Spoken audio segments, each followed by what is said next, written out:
ये हम नया टॉपिक शुरू कर रहे हैं और हमारे पास कुछ इक्वेशन मौजूद हैं जिनको हम साइमल्टेनियस इक्वेशन भी कहते हैं, लेकिन हमारी रिक्वायरमेंट है कि हमने उन इक्वेशंस को सॉल्व करना है मैट्रिक्स इनवर्स मेथड से या क्रैमर्स रूल से।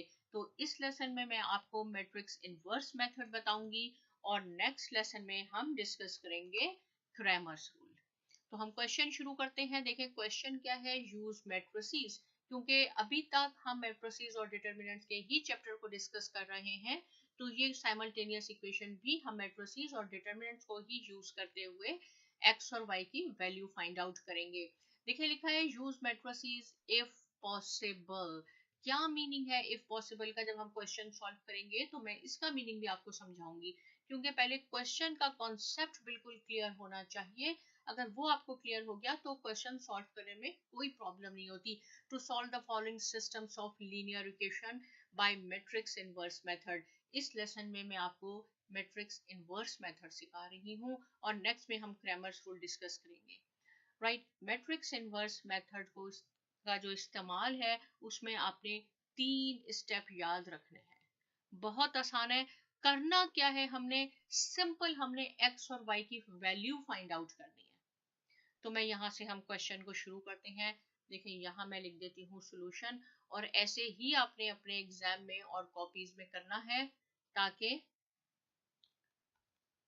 आपके मार्क्स बिल्कुल नंबर 100% आए। स्टेप नंबर 1, फर्स्ट स्टेप में आपने क्या करना होता है, और याद रखिए क्या हम डिस्कस कर रहे हैं, मैट्रिक्स इनवर्स मेथड। इसमें देखिए हमारे पास इक्वेशन क्या है, 2x minus 2y is equal to 4, 3x plus 2y is equal to 6। इसमें ये x और y ये इनको हम वेरिएबल्स कहते हैं। वेरिएबल्स का मीनिंग है जिसकी वैल्यू चेंज हो सकती है। ये हमारे पास वेरिएबल्स हैं। x और y की हमने वैल्यू फाइंड आउट करनी है, और इसके साथ ये जो लिखा हुआ है 2, इसके साथ -2, इसके साथ 3, इनको हम कहते हैं कि ये कोएफिशिएंट है। तो स्टेप 1 में हम क्या करते हैं, स्टेप 1 में हम एक मैट्रिक्स बनाते हैं। उसका नाम आप कुछ भी दे सकते हैं, ए बी सी डी, कुछ भी हम दे सकते हैं। तो इसमें हमने सिर्फ ये कोएफिशिएंट लिखने हैं। देखिए फर्स्ट इक्वेशन जो है वो है 2x। स्टेप बाय स्टेप मैं इसलिए कर रही हूँ क्योंकि इसमें तकरीबन 8 क्वेश्चन है। कुछ मैं सॉल्व करूंगी और कुछ मैं आपको होमवर्क दूंगी कि आपने सॉल्व करने हैं। इसका कोएफिशिएंट 2 है, 2x, इसको हम कोएफिशिएंट कहते हैं इसको। राइट, इसका कोएफिशिएंट क्या है, इसका कोएफिशिएंट है -2। अब सेकंड पे आ जाए, इसका कोएफिशिएंट क्या है, x का 3x में 3 कोएफिशिएंट है और x वेरिएबल है और ये है 2। अगर तो नेगेटिव है, देखें ये -2 है। कोई अगर आपसे पूछेगा कि इसका क्या कोएफिशिएंट है तो आपने नेगेटिव जरूर कहना है। पॉजिटिव है तो आप 2 कह दें तो भी अंडरस्टूड है कि ये पॉजिटिव यानी प्लस ही है, लेकिन अगर माइनस है तो आपने बहुत ज्यादा ध्यान करना है। तो हमारे पास ये एक मैट्रिक्स तैयार हो गया, और ये मैट्रिक्स मैंने कहाँ से तैयार किया है, इसके कोएफिशिएंट लिखे हैं, इसको अच्छी तरह समझ लें क्योंकि आगे क्वेश्चन आपने खुद करने हैं। अब एक और हम मैट्रिक्स बनाते हैं जिसमें हम लिखते हैं सिर्फ वेरिएबल x और y, क्योंकि हमने इनकी ही वैल्यू फाइंड आउट करनी है।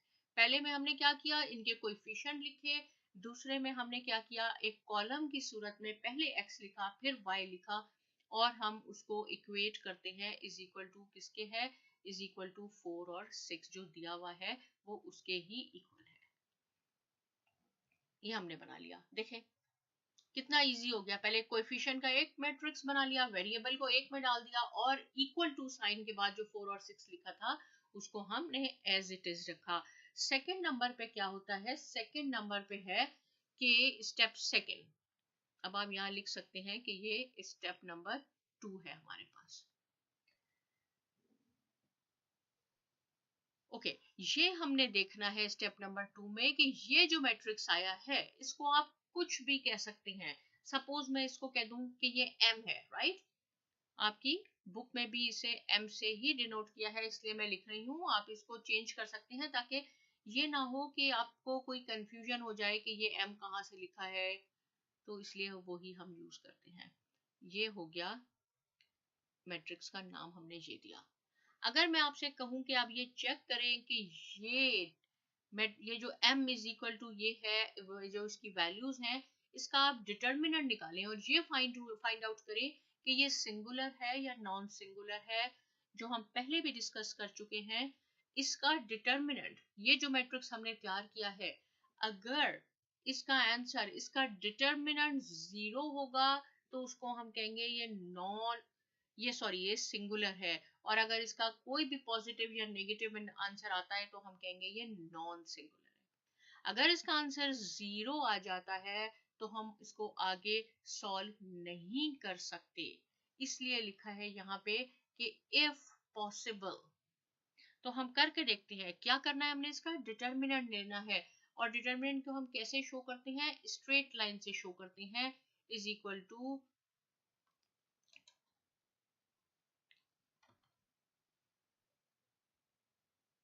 ओके मैं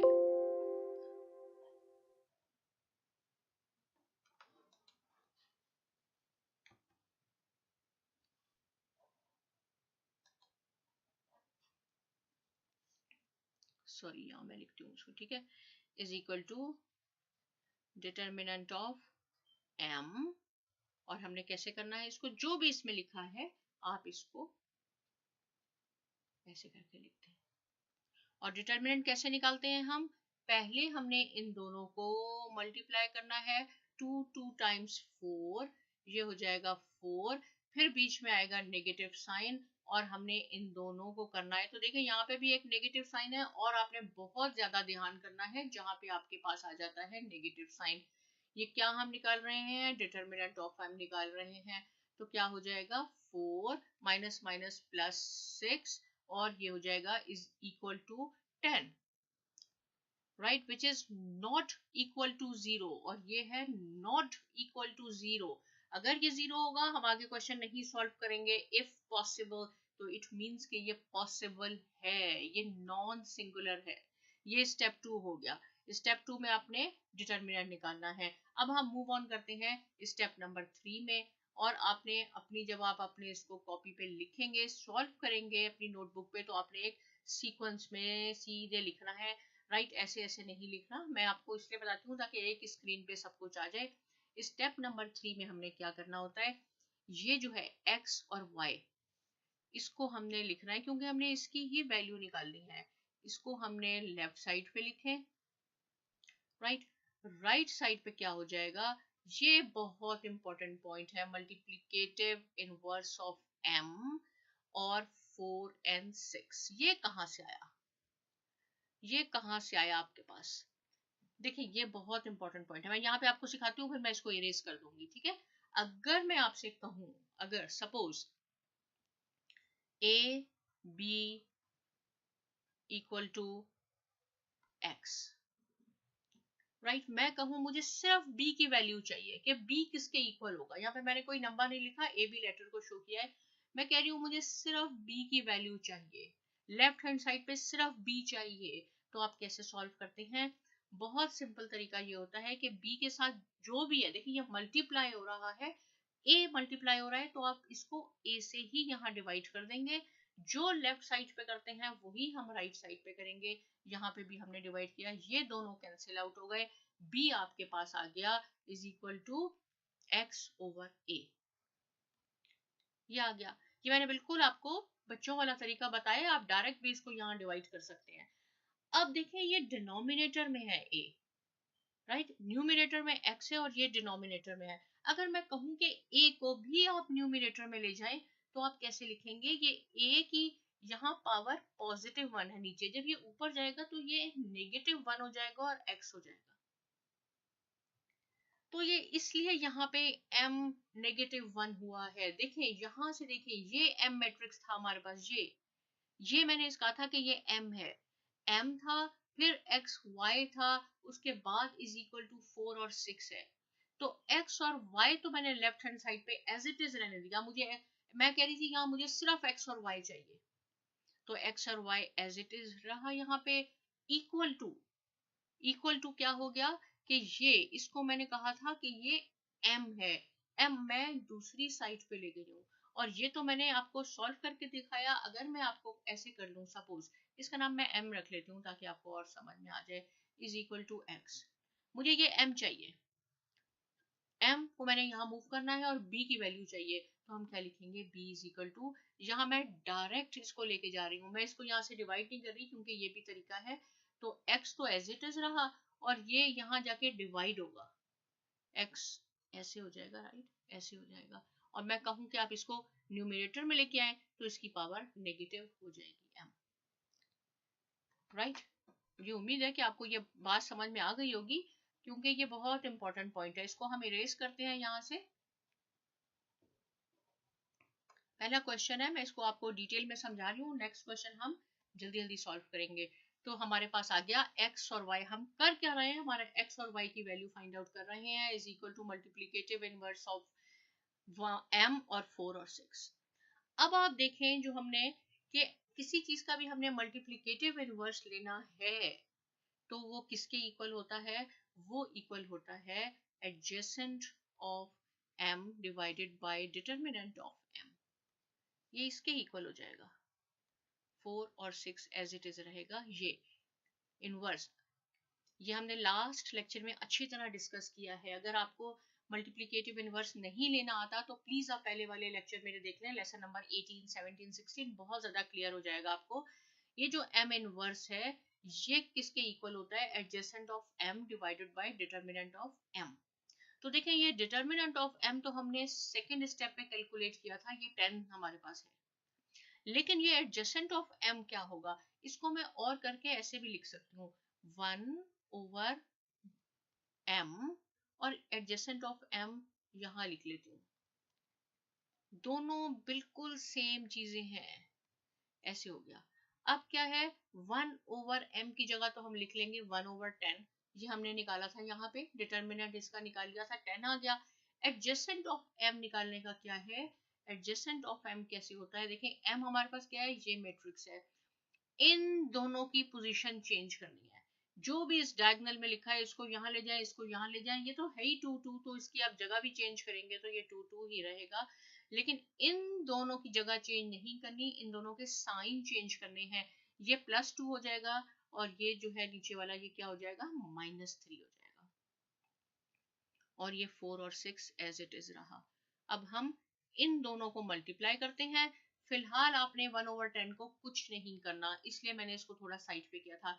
मल्टीप्लाई का भी देखिए कैसे होगा, इस रो को इस कॉलम से करेंगे, 2 multiply bye 4 plus 2 multiply bye 6, और नीचे है -3 multiply by 4 plus 2 multiply bye 6, तो ये क्या हो जाएगा, 1 ओवर 10 एज इट इज रहेगा आपके पास, बिल्कुल आपने भूलना नहीं है इसको कि ये, और ये 4 2 टाइम्स 8 हो गया, प्लस 12 हो गया, -12 हो गया, और ये +12 हो गया, राइट। अब क्या है, 1 ओवर 10 यहाँ हो गया आपके पास 20 और ये हो गया 0, देखें 12 और 8 20 और ये पॉजिटिव नेगेटिव 20 हो गए, कट गए। अब क्या है, अब मैं यहाँ करती हूँ लेकिन आपने इसके नीचे ही करना है, ये 10 का मीनिंग है कि ये 10 इस 20 को भी डिवाइड कर रहा है और 0 को भी डिवाइड कर रहा है, तो जब हम 20 को 10 से डिवाइड करेंगे, बल्कि एक स्टेप आप एक्स्ट्रा कर लें ताकि गलती के चांसेस बिल्कुल खत्म हो जाए, ये 20 ओवर 10 है और वो 0 ओवर 10 है, क्योंकि इन दोनों को ये 10 डिवाइड कर रहा है और ये एक मैट्रिक्स में हो जाएंगे, तो हमारे पास ऊपर वाला आ जाएगा 2 और नीचे वाला आएगा 0। तो देखें यहाँ ऊपर क्या था, फर्स्ट क्या था, x, इसका मीनिंग हुआ कि x इज इक्वल टू 2 और y इज इक्वल टू 0, ये हमने प्रूव कर लिया मैट्रिक्स इनवर्स मेथड से। अब आप इसकी वैल्यूज यहाँ डाल के देख लें, y इज इक्वल टू 0, अगर इसमें y में मैं 0 डाल दूं ये पूरा 0 हो जाएगा, x की जगह मैं 2 लिख लूं, 2 2 टाइम्स 4 इज इक्वल टू 4, ये प्रूव हो गया, इट मींस कि ये आपका आंसर बिल्कुल ठीक है। साइमल्टेनियस इक्वेशन में यूजुअली आंसर नहीं दिए होते, आप उसको चेक कर लेते हैं, जो वैल्यूज आएंगी उसमें आप पुट कर लेंगे। तो मैट्रिक्स इनवर्स मेथड में 3 स्टेप हैं आपके पास, पहले में आपने उसको एक लिखना है, उसमें कोएफिशिएंट को अलग कर लें, वेरिएबल को अलग कर लें, सेकंड में आपने डिटर्मिनेंट फाइंड आउट करना है और थर्ड में एक्स और वाई की वैल्यू फाइंड आउट करनी है। एक और क्वेश्चन मैं सेम मैट्रिक्स इनवर्स मेथड से बताती हूँ। स्टेप नंबर 1 स्टेप हमारे पास क्या था, सबसे पहले हमने क्या करना है, मैट्रिक्स तैयार करना है जो सिर्फ कोएफिशिएंट पे बेस होगा। ये देखें 2 1, इसका कोएफिशिएंट कुछ नहीं है, इट मींस के 1 है। बिल्कुल आप परेशान ना हो कि इसका तो कोई कोएफिशिएंट ही नहीं है, कुछ नहीं है, तो 1 होता है और सब पॉजिटिव है, इसलिए लिख लिया हमने। इसका 6 है, 5 है। फिर सेकंड में क्या लिखना है हमने, वेरिएबल क्या है, एक्स और वाई है, इसकी जगह ए बी सी डी कुछ भी हो सकते हैं। एक्स है पहले, फिर वाई है, आपने एक्स और वाई लिख लिया, इज इक्वल टू 3 और 1, 3 और 1 आपने एज इट इज लिख लिया। ये स्टेप 1 हो गया। चलिए मैं पूरा लिखती हूँ, ठीक है। स्टेप 2 में क्या करना है, ये जो आपके पास है इसको हम ए कह दें इस दफा, चलें ए कह देते हैं, राइट। बिल्कुल कंफ्यूज नहीं होना कि बुक में एम क्यों है। हमने क्या निकालना है, ए इज इक्वल टू, इसका हमने डिटर्मिनेंट निकालना है। और ये पहले तो हम ए मैट्रिक्स लिखेंगे, ये साइन मैट्रिक्स को रिप्रेजेंट करता है, ये डिटर्मिनेंट है। ये डिटर्मिनेंट ऑफ ए कैसे लिखेंगे, 2 1 6 और 5, इन दोनों को आप मल्टीप्लाई करें। 5 2 टाइम्स 10, बीच में माइनस आएगा, 6 1 टाइम्स 6, तो आपके पास आ गया डिटर्मिनेंट ऑफ ए आ गया 4, which is not equal to 0। It means कि हम इस क्वेश्चन को आगे सॉल्व कर सकते हैं। ये सेकेंड स्टेप हो गया। थर्ड स्टेप, स्टेप 3 में क्या करना है, आपने ये जो एक्स और वाई है, ये एक्स और वाई, इसको आपने लेफ्ट साइड पे लिखना है, क्योंकि हमें इसी की वैल्यू चाहिए। इज इक्वल टू, ये चीज जो है जिसको हमने ए कहा है, आपने इसको यहां लेके आना है। तो देखिए इसका नाम, अभी मैं इसमें एंट्रीज नहीं लिख रही हूँ, बस मैं इसका नाम यूज करूंगी। इसका नाम क्या था मैट्रिक्स का, ए। और जब मैं यहाँ ले आऊंगी इसको, तो ये इससे डिवाइड हो जाएगा ए, राइट। यहाँ के ये डिवाइड हो जाएगा, और मैं कहूँ नहीं मुझे ये न्यूमरेटर में लेके आए, तो ये ऐसे हो जाएगा ए इनवर्स और 3 और 1। यहाँ मैं एक दफा दोबारा भी बता देती हूँ, इस पूरे का नाम, मैट्रिक्स का नाम ए है। अगर मैं आपसे कहूँ ये ए है, ये एक्स और वाई है, ये इसमें इसकी जगह मैंने ए लिखा है, इज इक्वल टू 3 और 1। मुझे सिर्फ एक्स और वाई चाहिए, मुझे ए नहीं चाहिए लेफ्ट हैंड साइड में। तो मैं क्या करूंगी कि इस ए को, ये 3 और 1 है, इसके डिवाइड नीचे ले जाऊंगी, ऐसे है। अब मैंने कहा नहीं मुझे ये न्यूमरेटर में चाहिए, तो जब ये न्यूमरेटर में आएगा तो ए इनवर्स, क्योंकि इसकी पावर पॉजिटिव 1 है और ऊपर आके ये नेगेटिव 1 हो जाएगी, ये 1 नेगेटिव 1 है, नेगेटिव 1, और ये एज इट इज रहेगा 3 और 1, इसलिए ये ऐसा हुआ है यहाँ पे। देखिए यहाँ पे बस थोड़ा सा आपने इंपॉर्टेंट पॉइंट है ये, इसको मैं इरेज करती हूँ ताकि हमारे पास क्वेश्चन सॉल्व करने के लिए रूम बन जाए और कंफ्यूजन ना हो कि ये क्यों लिखा है। यहाँ से स्टेप 3 शुरू हुआ। इसमें एक्स वाई हमने लेफ्ट हैंड साइड पे रखा, इस मैट्रिक्स को मैं राइट साइड पे ले गई, ये ए इनवर्स हो गया। अब ए इनवर्स किसके इक्वल होता है, ये होता है adjacent of A divided by determinant of A, और ये 3 और 1 एज इट इज रहेगा यहाँ पे। इसको मैं और कैसे करके लिख सकती हूँ, 1 ओवर डिटर्मिनेंट ऑफ ए, और एडजेसेंट ए को थोड़ा सा साइड पे लिखती हूँ, क्योंकि फिलहाल हमने उसको उससे मल्टीप्लाई करना होगा 3 1। अब यहाँ वैल्यूज लगाएंगे। डिटर्मिनेंट ऑफ ए की क्या वैल्यू आई है, डिटर्मिनेंट ऑफ ए की वैल्यू थी 4, देखिए ये सेकंड स्टेप में कैलकुलेट हो गई। एडजेसेंट ऑफ ए कैसे निकालना है, ये ए है, देखिए ये मैट्रिक्स ए है, इन दोनों की जगह चेंज करनी है, ये यहाँ आ जाएगा 5, ये यहाँ आ जाएगा 2, 5 2, और इन दोनों के साइन चेंज करने हैं, ये हो जाएगा -1, ये है -6, 3 और 1। अब आपने इन दोनों को मल्टीप्लाई करना है। फिलहाल 1/4 को बिल्कुल ना करें, जब आंसर आएगा उससे हम डिवाइड कर देंगे, इसको बिल्कुल टच ना करें।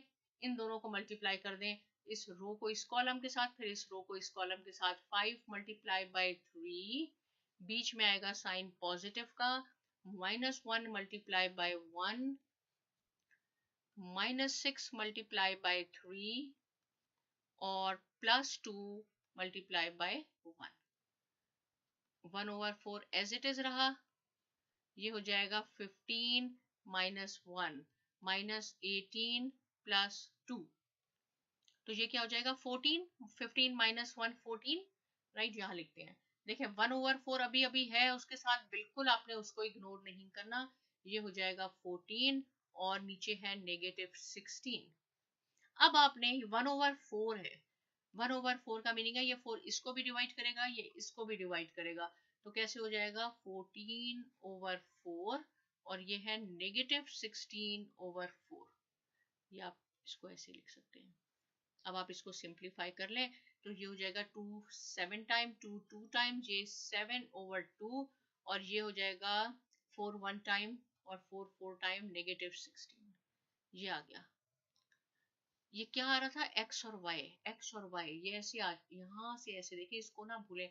तो ये x की वैल्यू आ गई 7/2, x इज इक्वल टू 7/2 और y इज इक्वल टू -4। और यही हमसे पूछा गया है कि ये आप मालूम करें बाय मैट्रिक्स इनवर्स मेथड।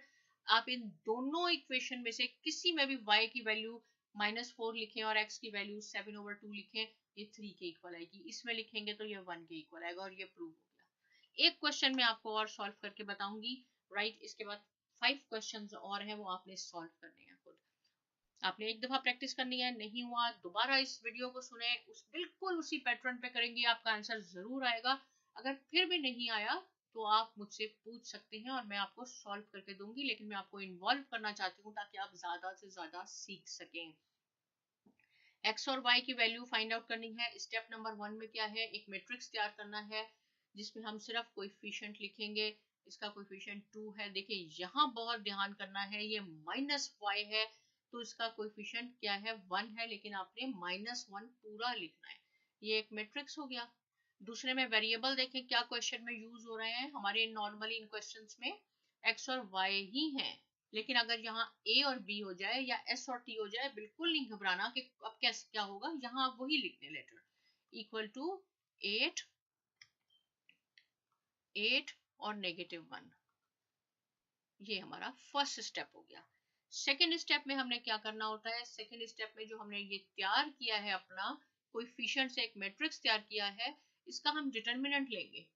क्या नाम दें, चलिए हम m दे देते हैं ताकि आपको कंफ्यूजन ना हो कि बुक पे तो m था और आपने यहाँ b लिख दिया। ये देखें, राइट। डिटरमिनेंट कैसे शो करता है, स्ट्रेट लाइन ऐसे। इसको आप मैट्रिक्स को पहले इस ऐसे करके लिख लें। अब कैसे निकालते हैं हम, क्रॉस मल्टीप्लाई से। ये हो जाएगा -4 और -4 -6। यहाँ पे साइन माइनस का आएगा, जब हम क्रॉस करेंगे तो ये इज इक्वल टू -10 हो जाएगा, which is not equal to 0। It means के डिटर्मिनेंट इसका -10 है, -10 है। ये क्वेश्चन सॉल्व हो सकता है आगे। स्टेप नंबर 3 में क्या होगा, अब यहाँ पे स्टेप 3 में क्या होगा, ये हमारे पास एक इक्वेशन थी। करना क्या है, हमने x और y की वैल्यू फाइंड आउट करनी है, राइट। तो मैं कहूंगी कि ये जो मैट्रिक्स है इसका क्या नाम हमने रखा है m। इसको हमने राइट हैंड साइड पे लेके जाना है। जब हम इसको राइट हैंड साइड पे लेके जाएंगे तो ये m इनवर्स हो जाएगा, और राइट हैंड साइड पे 8 और -1 तो पहले ही मौजूद थे, इसलिए हमने इसको एज इट इज रखा। अब ये m इनवर्स फाइंड आउट करने का क्या तरीका होता है, adjacent of m divided by determinant of m, और यहाँ 8 और 1 आपके पास एज इट इज है। ये m की क्या वैल्यू हमने कैलकुलेट किया, ये हो जाएगा 1/10। ये डिटर्मिनेंट ये हो गया। एडजेसेंट ऑफ m कैसे निकालेंगे, इन दोनों की जगह चेंज हो जाएगी। ये -1 यहाँ आएगा, 4 यहाँ हो जाएगा। इन दोनों के साइन चेंज होंगे, जगह चेंज नहीं होगी। -3 आपने लिखा और यहाँ आपके पास हो गया 8 -1। इनको आप मल्टीप्लाई कर लें, लेकिन ये जो -1/10 है इसको आपने बिल्कुल नहीं भूलना है। मैंने चले ये यहाँ लगा दिया है। अब हम इसको मैं इरेज करती हूँ और मैं इसके साथ ही लिख देती हूँ ताकि ये यहाँ है -10। मल्टीप्लाई कर लें इसको, -1 multiply by 8 plus -2 multiply by -1। यहाँ पे हो जाएगा -3 सेकेंड रो और फर्स्ट कॉलम, बीच में साइन प्लस का आएगा, 4 मल्टीप्लाई बाय -1, इसको हमने करना है ऐसे, -8 + 2 -24 -4, तो ये किसके इक्वल हो जाएगा, -1/10 -6 और -28, राइट। इसको हम काउंट करके आप देख लें कि यही आपके पास आया है। तो हम देखते हैं कि ये हमारे पास आया है -6 और -28, बिल्कुल ठीक। अब ये जो है -10, ये इसको भी डिवाइड कर देगा, इसको भी डिवाइड कर देगा, तो ये कैसे हो जाएगा मैं आपको बता देती हूँ। -6 से करेंगे, -6 डिवाइडेड बाय -10, तो ये, और ये हो जाएगा -28 डिवाइडेड बाय -10, तो ये 0 से 0 हो गया, 2/5 यहाँ लिखूं, आपके पास हो जाएगा 2/5, और ये आपके पास 10 से मल्टीप्लाई पे हो जाएगा 2.8, राइट। 2.8 हो गया, या हम 14/5 भी लिख सकते हैं, 14, 2 1 टाइम, 2 4 टाइम, और लाइक दिस। तो x की वैल्यू आ गई आपके पास 2/5 और y की वैल्यू आ गई 14/5। अब आप ये वैल्यूज इस क्वेश्चन में पुट करके देख लें, ये प्रूव हो जाएगा left hand side is equal to right hand side. ये हमने मैट्रिक्स इनवर्स मेथड सीखा। आगे देखिए आपके पास क्वेश्चन नंबर 4 है, सेम आपने करना है। क्वेश्चन 5 है, क्वेश्चन 6 है, 7 है और 8 है। आपकी बुक में भी ये क्वेश्चंस मौजूद हैं, लेकिन यहाँ मैं आपको बता दूं एक दफा दोबारा कि पहले स्टेप में आपने 3 1 -4 2, इसमें भी वेरिएबल आपके पास x और y हैं, x और y लिख लें, ये मैं आपको हिंट दे देती हूँ। 4 और 8 एक मैट्रिक्स आ गया, राइट। सेकेंड स्टेप में आपने इसका डिटर्मिनेंट निकालना है, 3 2 टाइम्स 6 हो जाएगा, सपोज इसको मैं कह देती हूँ a कह देती हूँ, तो डिटर्मिनेंट ऑफ a डायरेक्ट मैं आपको बता देती हूँ, ये हिंट मैं आपको दे रही हूँ, सॉल्व नहीं कर रही, और माइनस माइनस प्लस हो जाएगा, विच इज इक्वल टू 10, और 10 इज नॉट इक्वल टू 0, सो हम इसको आगे सॉल्व कर सकते हैं। डिटर्मिनेंट ऑफ a 10 हो गया आपके पास। थर्ड स्टेप में आपने x और y की वैल्यू फाइंड आउट करनी है। कैसे करनी है ये देखें, इसको आप उधर ले जाएं तो ये हो जाएगा a इनवर्स, और 4 और 8 एज इट इज रहेगा। a इनवर्स की क्या वैल्यू है, adjacent of a divided by determinant of a, और 4 8। अब आपने क्या करना है, इस डिटर्मिनेंट की वैल्यू 10 है, एडजेसेंट ऑफ a कैसे करना है, इन दोनों की जगह चेंज होगी, ये यहाँ आ जाएगा, 3 यहाँ आ जाएगा, इन दोनों के साइन चेंज होंगे, आप इन दोनों को मल्टीप्लाई कर लें, जो भी आंसर आएगा उसको डिटर्मिनेंट 10 से इंडिविजुअली डिवाइड करेंगे, x और y की वैल्यू आ जाएगी। ये लेंथी क्वेश्चन है, आपने इसकी प्रैक्टिस करनी है, राइट। जब आप प्रैक्टिस करेंगे तो आपका कभी कोई क्वेश्चन गलत नहीं होगा एग्जाम में। एक दफा करें, 2 दफा करें, नहीं अगर आपसे सॉल्व हो, कमेंट सेक्शन में विदाउट एनी हेजिटेशन आप मुझसे पूछ सकते हैं, मैं आपके लिए सॉल्व कर दूंगी। लेकिन मैथ्स में आपने 100% मार्क्स लाने हैं। और आखिर में साइमा एकेडमी को सब्सक्राइब जरूर कीजिए, और बहुत शुक्रिया।